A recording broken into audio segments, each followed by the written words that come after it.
Bueno, ahí, esperamos que algunos van a ir incorporando. Les diré que un montón de gente no le avisé, hay un montón que dicen que les avise siempre y no les avisé. Pero bueno, ahí está el título grabado, que lo que vamos a hablar es de Ramanuja, los orígenes de la tradición espiritual Vaishnava, ¿sí? Fundamentalmente, y si seguimos de ahí en adelante, de Ramanuja en adelante. Ok. ¿Sí? Dale, antes que todo me gustaría por ahí que te presentes, ¿te parece? Bueno, Dale, mi, Santi. no- mi nombre es Santiago.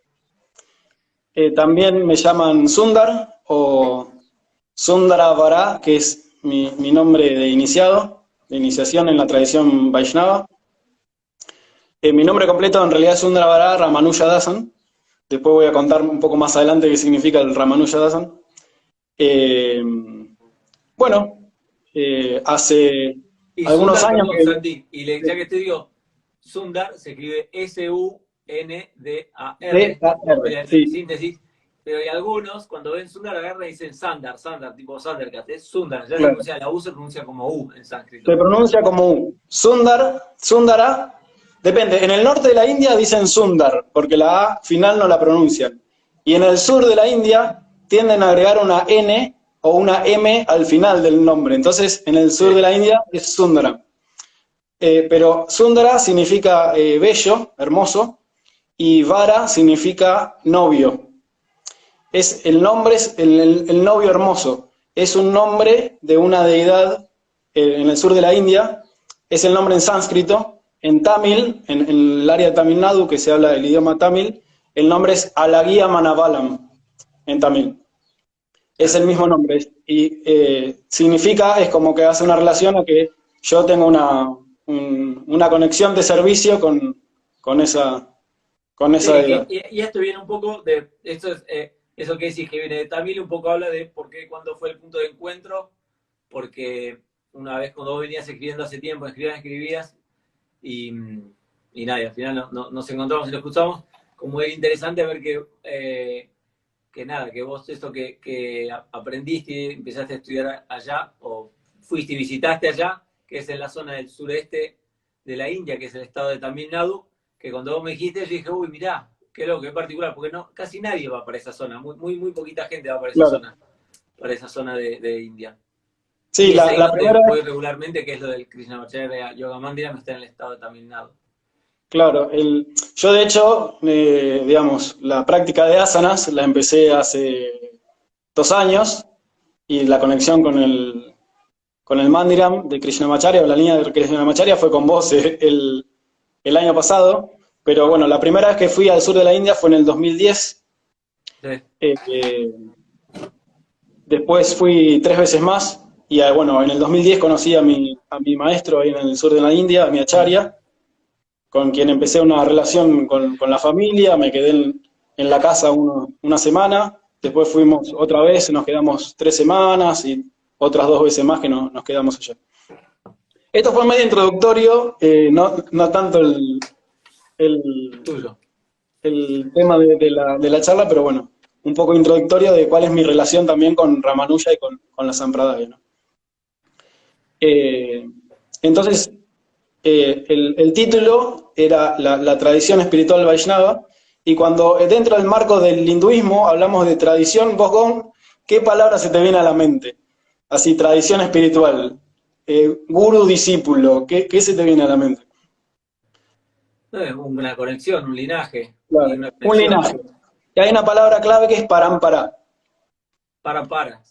Parampara significa como una conexión o como decís, un linaje, una cadena, una sucesión. Entonces, dentro del hinduismo existen diferentes paramparas o líneas de maestro-discípulo, a través de las cuales se transmite el conocimiento. El origen de esto está muy relacionado con cómo se transmitía el conocimiento védico, los Vedas. Los Vedas inicialmente, ¿cómo se transmitían?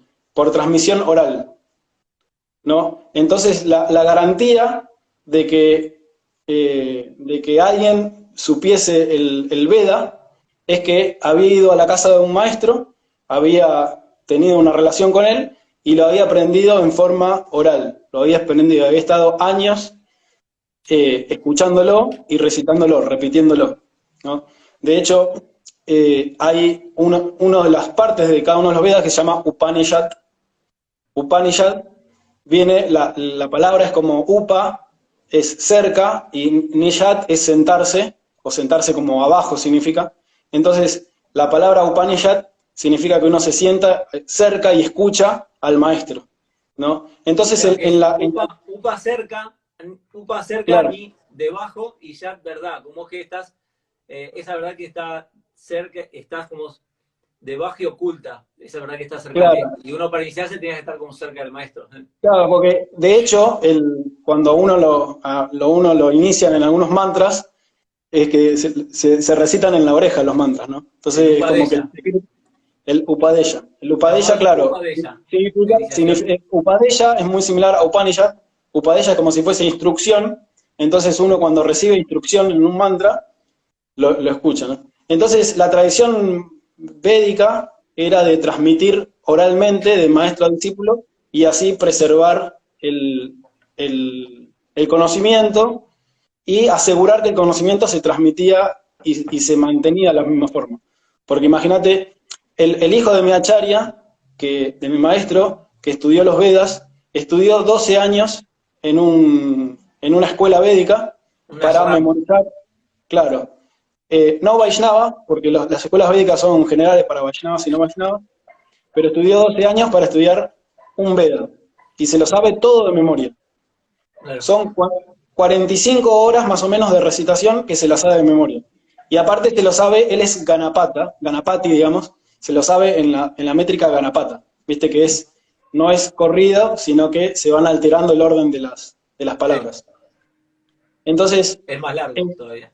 claro, cuando uno habla de un linaje, una tradición espiritual, digamos, el parampará o la línea de la cual viene el conocimiento es muy importante dentro del marco del hinduismo, también del budismo y de otras religiones o líneas espirituales de la zona de la India, ¿no? Sí, es muy importante ahí, perdóname que agregue a esto, Santi, que, mm, que cuando yo me vine a alguien para a estudiar con nosotros, acá, yo madre acá en Yoga Bailes, en Buenos Aires, o de afuera también, yo le pregunto, bueno, a ver, ¿y vos con quién estudiaste? Y veo si te lo conozco o no, y si no lo conozco, le digo, bueno, ¿y ese con quién estudió? ¿Y ese con quién estudió? Como para tratar de saber de dónde viene la enseñanza, o sea, lo que él me va a decir, lo que nos transmite, a partir de dónde viene.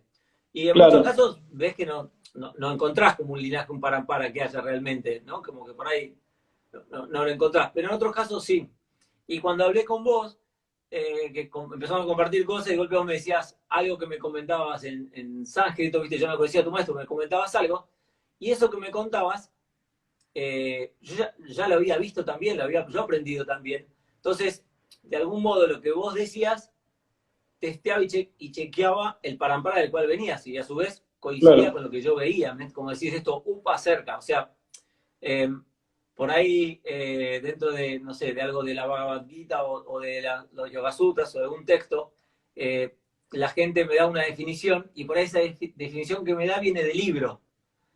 claro, Pero él me dice, no, pero yo lo estudio con un profe, y ese profe lo estudió de un libro, o ese profe lo estudió de un profe que en definitiva lo viene estudiando de un libro que no dista muchísimo, no tiene nada que ver con lo que es la enseñanza a través de la transmisión oral, que se te da a través de un parampara y una sampradea, a través de una cadena de linaje, pero en el cual, para poder estar dentro de ello, poder participar de eso, tener la suerte, la dicha, o poder lograr aprender eso, necesitas un tiempo largo, es imposible lograr en un seminario. Eh, y solo así, con ese largo tiempo, es donde se va como revelando el corazón de las enseñanzas, y son Upanishads. Por eso las Upanishads también son como lo que viene al final de todos los Vedas, es como la joya que se te claro. devela luego de haber hecho todo un trabajo, ¿no? Como que está al final. Bueno, y por eso fue esto que decís, es que vos lo particionás y decís las raíces de las palabras, justamente es como uno realmente cuando aprendes las enseñanzas, es así como uno las aprende, ¿no? De hecho, como ya estábamos hablando de la palabra Upadella, y cuando uno recibe iniciación en un mantra, cuando le dan, se llama mantra Upadella, o sea, instrucción en el mantra, y a uno le dan el mantra, el sonido, y después le enseñan el significado de ese sonido. Y el significado de ese sonido no es solamente lo que estamos diciendo nosotros, la traducción de cada una de las palabras, sino que el sonido ese tiene un significado muy, muy usualmente grande, muy profundo, y dicen que lo más importante de la meditación es no solo meditar en el mantra mismo, sino meditar en el significado del mantra mismo.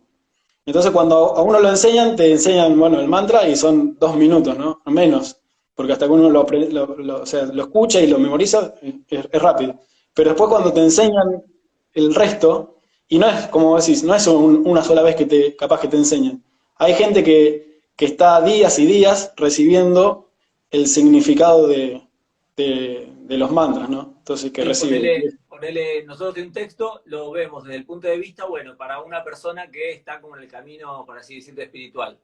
Después lo ves en el rol de alumno maestro, después lo ves para casos de yogaterapia, ¿viste? Casos de tipo de terapéuticos. Claro, Como que es como desde muchas aristas lo ves. Para alguien que es ateo, para alguien que profesa una fe, o sea, que cree en claro. Dios, ¿viste? Sí.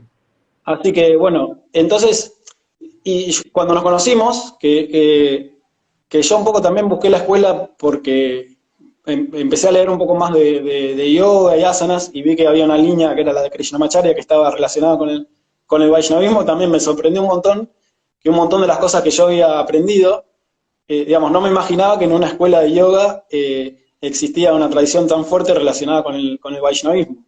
Pero claro, digamos, después entendiendo un poco y conociendo un poco más quién era Krishnamacharya, que venía de una familia tradicional Vaishnava y una educación muy fuerte en el Vaishnavismo, incluso, digamos, el mat al cual él, o la familia de él pertenecía, que es el Parakalamat, es uno de los Claro. mat Vaishnavas más tradicionales de la India. Es de Entonces Mysore. ahí empecé a comprender un poco más todo el conocimiento que había también relacionado con el Vaishnavismo en la escuela y en la tradición del yoga y de las asanas.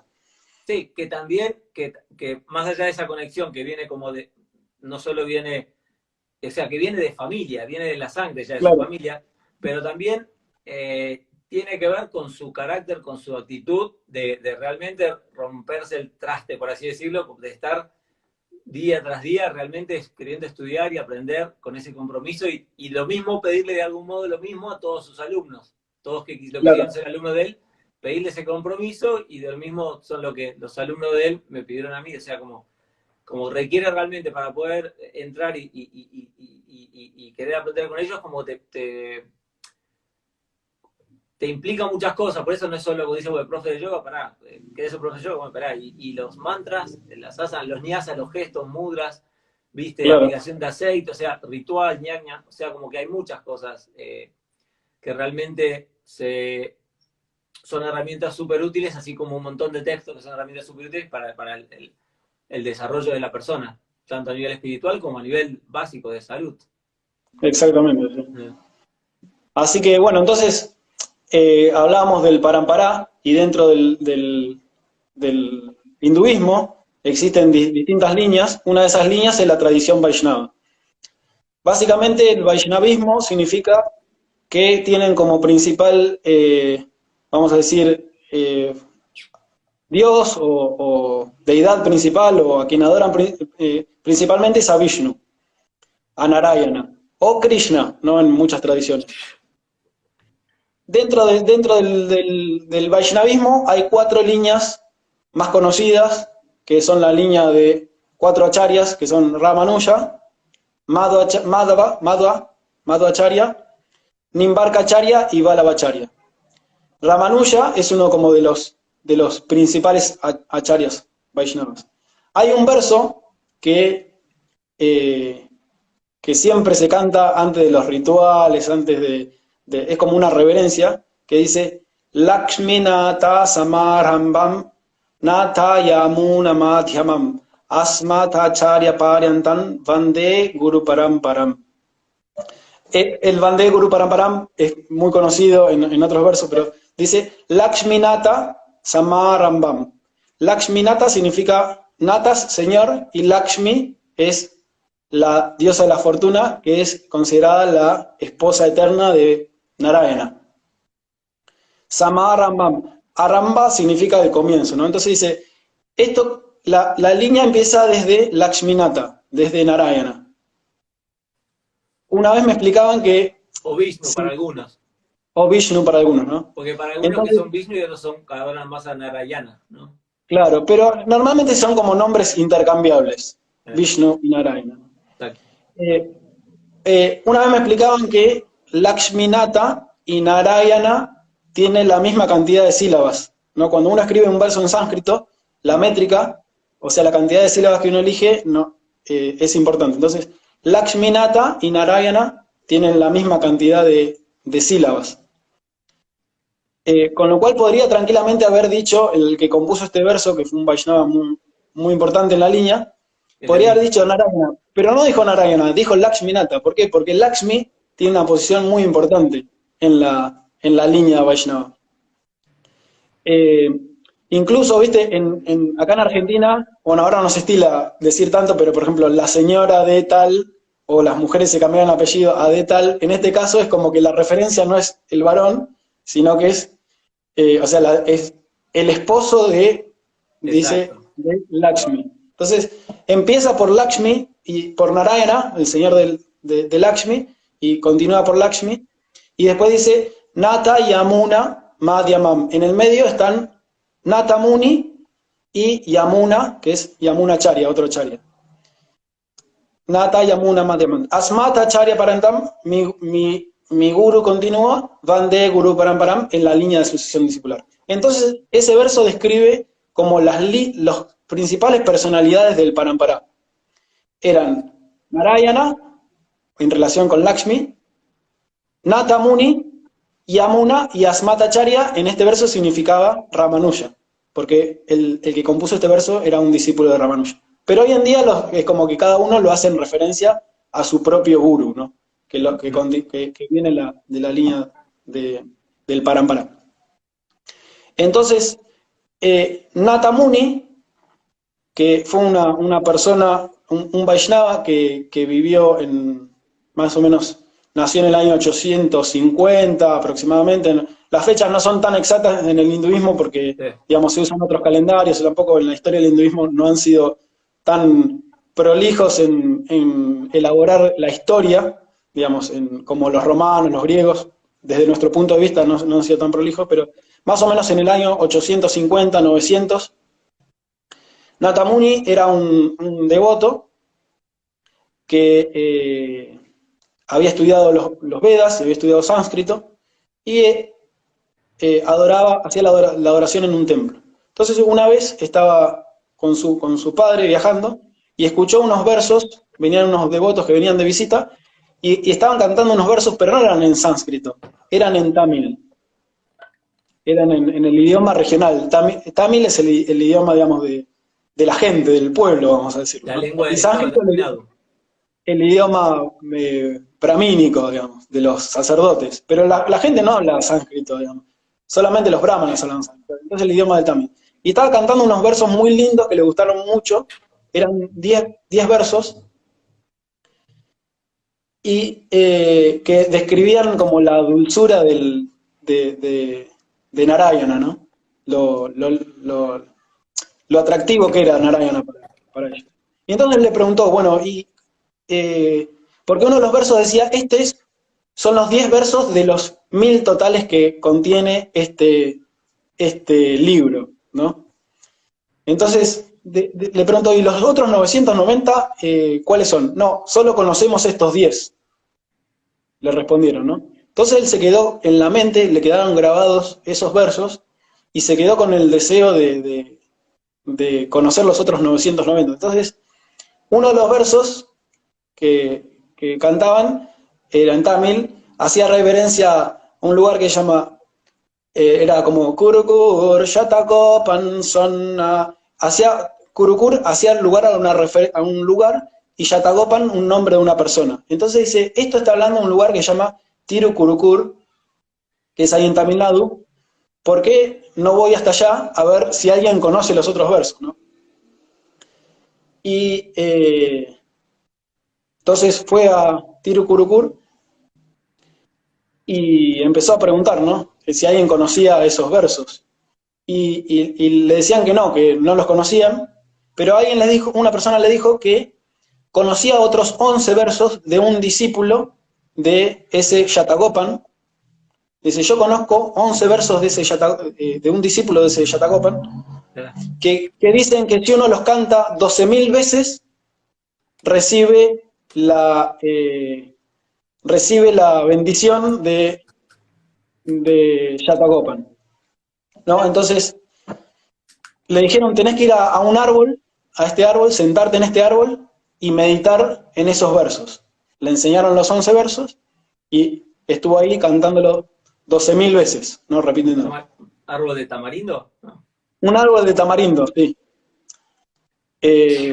Nosotros fuimos al árbol que está ahí, es un árbol de tamarindo gigante, ¿no? En un templo, y es el árbol donde fue a meditar Natamuni. Y entonces, cuando terminó los versos, sintió una voz esto es lo que dice la tradición, ¿no? Sintió una voz que le decía, bueno, qué es lo que deseaba. Y dice, bueno, lo que deseo es conocer los 990 versos que me quedan pendientes de aprender de los primeros que había escuchado, ¿no? Y dijo, bueno, no solo te voy a enseñar esos 990, sino que te voy a enseñar 4.000 versos en tamil, que se llama Divya Prabandham, como las recitaciones divinas. Y aparte le enseñó, el que se le apareció fue este Yatagopan, otro, ¿no? Que el nombre más conocido es Namalvar. Le reveló eso y también Namadvar, sí, Namadvar o Yatagopan, le reveló el Roga Rajasya, que es un texto sobre Ashtanga Yoga, digamos, sobre asanas, y otros versos más, ¿no? Y el significado, capaz que tenés algún libro del Rajasya significa como los secretos, son los secretos del yoga, ¿no? Ese verso, ese conocimiento, ¿no? Entonces le reveló el Divya Prabandham. Este sería, ahí lo ponemos ahí. Exactamente. Y ese es Natamuni. Exacto. Entonces es uno de los principales acharyas de la línea. ¿Y él qué hizo con esos versos? En tamil. Los hizo canciones. Para preservarlos. Le puso música y danza le puso a esos. Y hasta hoy en día, desde el año 800 y 900, se cantan en los templos, en el sur de la India, si uno va a los templos Vaishnavas, se escuchan esos versos y se hace la representación de lo que describen esos versos. Esos versos, 4.000, son canciones o son versos que fueron todos cantados por 12 santos que se llamaban Alvars, que tenían una particularidad. La mayoría de las religiones hinduistas, por ejemplo, si uno ve las otras líneas que están relacionadas con el Vedanta y el brahmanismo, son todos en sánscrito y era un conocimiento que era único para los iniciados, ¿no? Una forma para las castas altas. En cambio, el Divya Prabandham era para todos. Algunos de estos santos eran de brahmanas, otros eran kshatriyas, otros eran shudras, incluso hay una mujer que se llama Andal, y todos son, lo que dicen es la visión que estos santos tenían de la divinidad, ¿no? Perdón, Santi, ¿verdad que aclare algo? Que cuando lo dijiste, no sé si quedó claro para todos, que es que el sánscrito, por lo general, una lengua que no era solo hablada por los más eruditos, sabios o cierta casta. En cambio, el tamil era la lengua de toda la región, de todo el pueblo. Entonces, estos versos en tamil eran versos con enseñanzas que hablaban de la gloria del Señor, etcétera, etcétera, un montón de conocimiento y sabiduría, pero que era algo en un lenguaje que era accesible para toda la población, ¿no? Eso digo. Exactamente, claro. El sánscrito era como el lenguaje técnico, vamos a decir. Y el tamil era el lenguaje de la gente, que todo el mundo podía acceder y entender lo que se explicaba. Exacto. O lo que se cantaba. Y eso era lo que lo hacía accesible a todo el mundo. Y Y también entonces, que sea canción también lo hace mucho más para que todos, grandes, niños, todo lo demás, y más exactamente, gente se acople a eso. exactamente. Y a este Divya Prabandam le dicen Dravida Veda. Drávida es como la región del sur de la India y Veda es los Vedas. Entonces, para los Vaishnavas es equivalente a los Vedas, es lo mismo. Incluso a veces es más importante, porque eh, por todo esto que hablamos, de que es más accesible, que es para todo el mundo, y, eh, y lo hace como para la divinidad, lo hace también más atractivo que todo el mundo se pueda conectar con él a través de eso, ¿no? No es solamente que alguien que sabe sánscrito, como decimos, algo exclusivo, sino que es más abierto para todo el mundo. Entonces, hoy en día todavía, si uno va a un templo del sur de la India, va a ver que en, la, en las procesiones que hacen, van cantando los versos de estos del Divya Prabandam. Y Sí, bueno, de hecho, hay una forma, en el sur de la India, en la India es dificilísimo el tema de la lengua en el sentido de que a cada estado que vas tenés que aprenderte un lenguaje nuevo. ¿Viste? En la claro, India tenés que saber tamil, en Mysore, ahí, Karnataka, tenés que saber kannada. Es como, son muy distintos. ¿No? O sea, tienen muchas cosas raíces, pero la verdad que no es fácil ese claro, lenguaje. No es que el hindi no lo habla nadie, es o inglés o la el escritura lenguaje native. es totalmente, incluso la escritura es distinta. Yo me acuerdo que una vez estábamos viajando con, mi acharya no hablaba inglés prácticamente, hablaba muy poco, el hijo hablaba así un poco como para comunicarnos bien, y fuimos a Kerala, que es el estado que está al lado de Tamil Nadu. Y claro, ellos no podían comunicarse con todo el mundo, entonces trataban de hablar inglés y nos mandaban a nosotros a hablar, porque nosotros hablábamos un poco mejor inglés para poder comunicarnos con ciertas personas. Entonces era como divertido. Eh, entonces, bueno, Natamuni recibió el conocimiento del Divya Prabandam y él tenía el conocimiento védico, ¿no? Y él tuvo como una revelación de que un nieto de él iba a ser un gran maestro, un gran acharya. Entonces, el nieto de él se llamaba Yamuna. El verso que habíamos dicho era Nata, Yamuna, Madhyaman. En el medio están Natamuni y Yamuna, ¿no? Entonces, Yamuna era un niño que a los niños nos mandan muy jóvenes a estudiar con un maestro, ¿no? Entonces van a la casa del maestro tradicionalmente, así como pasaba por ejemplo, cuando uno ve las fotos de Krishnamacharya enseñando en Mysore, hay un montón de chicos que están ahí practicando yoga, algo así, que tal vez vivían ahí aprendiendo los Vedas y aparte practicaban yoga, pero vivían en una escuela tipo pupilo, ¿no? Exacto. Entonces, Yamuna cuando era chico fue a estudiar con su maestro y en el estudió y era un alumno como brillante, ¿no? Y entonces en el reino donde él vivía, el rey tenía un filósofo con mucho conocimiento que le gustaba desafiar a la gente, ¿no? En debates filosóficos. Es muy común en las tradiciones védicas que se debatían así filosóficamente con el fin de derrotar al otro, ¿no? De ganar. Con el fin de Entonces, ganar, pero con el fin de ganar, Santi, pero en el buen sentido, también era como parte de un entrenamiento para reflexionar y afilarse, porque viste que en el proceso de estudio, que cuando nosotros son las dinámicas de grupo, que estudiamos sutas, lo que fuera, cualquier texto, es, yo de golpe un alumno hace una pregunta y nadie tiene preguntas, pero ese alumno hace una pregunta y cuando esa pregunta la reenvías al grupo, el resto del grupo por ahí no la tiene clara. Entonces, claro, en ese debate, decir, bueno, yo aprendí esto y yo defiendo esta postura, en ese debate, uno realmente chequea qué es lo que realmente sabe, qué es lo que no, dónde duda, y aparte de eso también hace que conectamos, o sea, nosotros estamos hablando ahora de Ramanuja y la tradición Vaishnava, y muchos se están acoplando acá a escuchar, y de algún modo estamos resonando con eso, ¿me entendés? Si ahora claro. estamos hablando de una película de terror, y bueno, empezamos a vibrar hacia eso. Entonces, el debate también los elevaba hacia que todos conecten con una fuente superior, ¿no? exactamente, esa era la idealidad, ¿no? Pero esta persona no era tan así como nosotros nos gustaría, sino que Y el era, ego está le siempre encantaba presente. derrotar a los otros, ¿no? Y de hecho el rey lo disfrutaba tanto que había puesto una ley que decía que todo aquel que perdiera tenía que pagarle tributo, ¿no? Entonces todos los meses los que perdían tenían que pagarle tributo.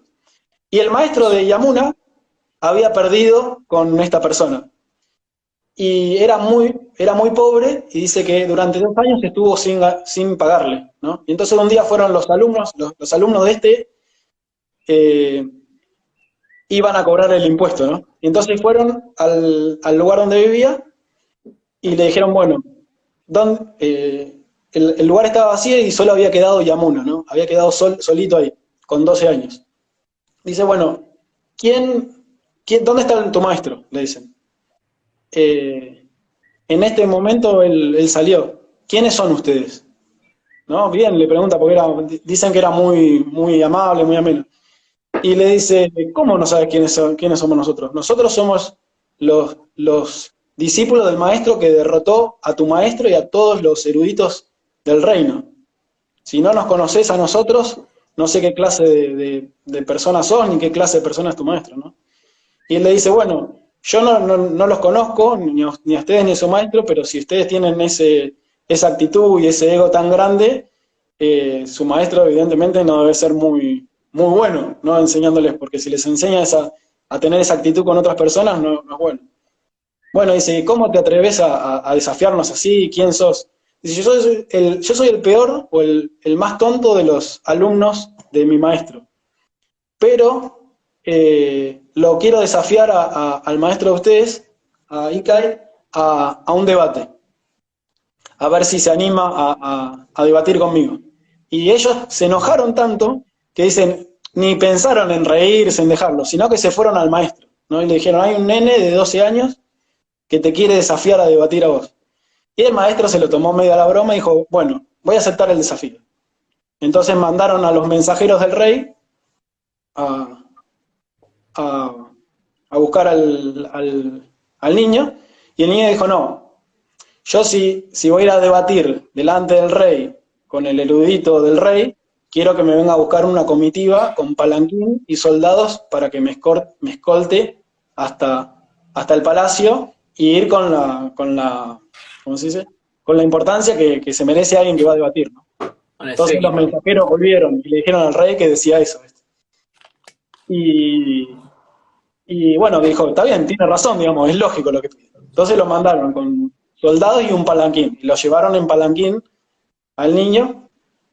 Y ya esto generó como, viste, todo el movimiento de los soldados, esto, generó ahí medio murmullo, ¿no? Se empezaba la gente empezaba a opinar. Y el maestro le dijo, no, ¿cómo vas a ir? Ahora, viste, te vas a quedar vos también bajo el poder de ellos, vas a tener que pagar tributo. Y dice, no, bueno, yo por la misericordia del maestro, por las bendiciones del maestro, voy a poder hacerlo, ¿no?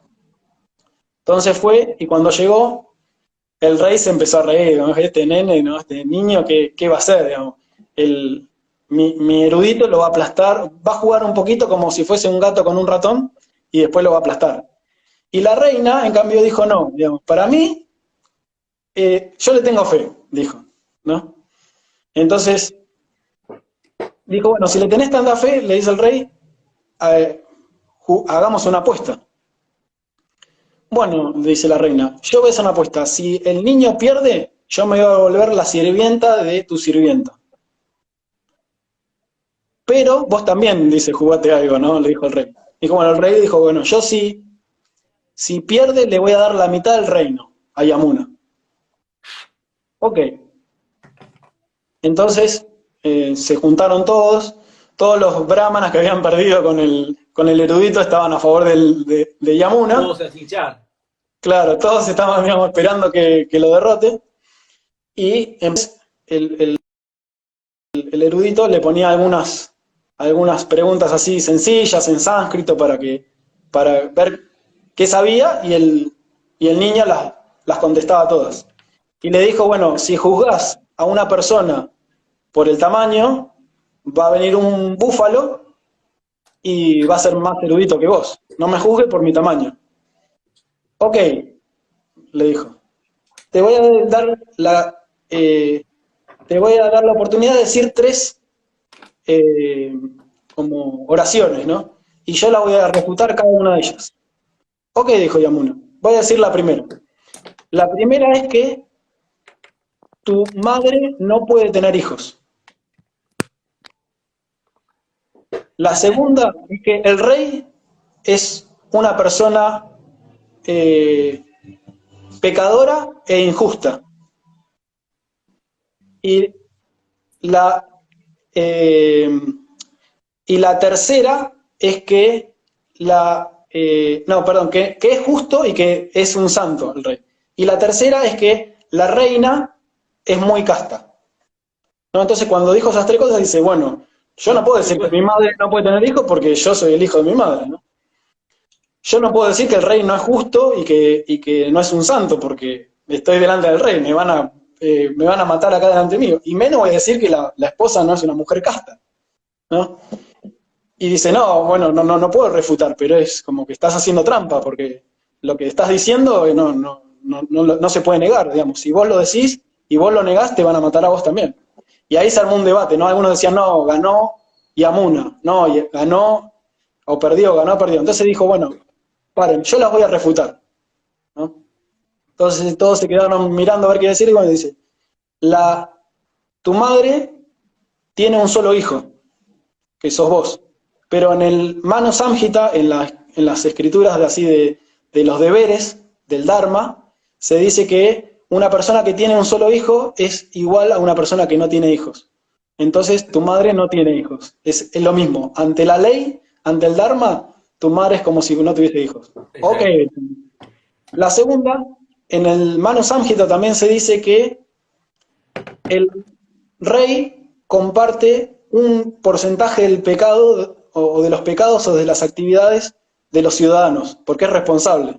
No es como a veces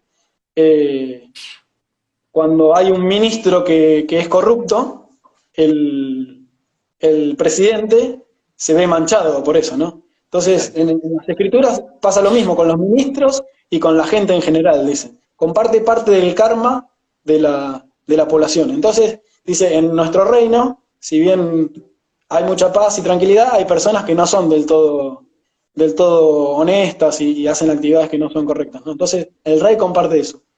Y después, la tercera, dice, el rey se dice que es un representante de los dévatas, de los dioses. Entonces la reina, cuando se casó con el rey, no se casó solo con el rey, sino que se casó con los dioses. Así que no está casada con una sola persona.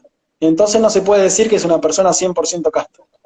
Y ahí todos, bueno, festejaron el triunfo del niño, y el rey dijo, bueno, le tengo que dar mi reino, ¿no? Entonces le dio la mitad del reino para gobernar. Y así él empezó a gobernar y a administrar y a trabajar, y él había estado 12 años, hasta los 12 años en el Gurukula, aprendiendo los Vedas y la ciencia espiritual, y el Bhagavad Gita y otras escrituras, pero claro, en el día a día se fue olvidando, ¿no?